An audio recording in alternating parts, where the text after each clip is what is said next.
Сіздер айтқылачы, сын пикирди мен айтам, айтып келгенмін айта берем. Сын пикир айтканда мен анын костюму туура эмес экен, же ботинкеси кыйшык экен деген сын пикир айтпайм. Мен сын пикир айтсам, конституция боюнча, мыйзам боюнча айтам. Кабыл алынган чечимдер боюнча айтам. Алардын сындаганы менин мүнөзүмдү сындайт. Айырмасы ушунда.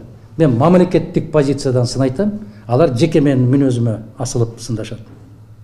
Жеке менин адамдык сапатыма асылышат. Мен алардын адамдык сапатына өзүмен өзү болсун, барчу жерге барганда жообун берет.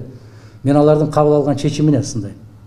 Ошол эле Садыр Жапаровдун өзүнө жана үй бүлөсүнө көрсөтүп аткан кордук болуп атканда, ошондо дагы мен пикиримди айтканмын. Ошондогу бийликтегилерге.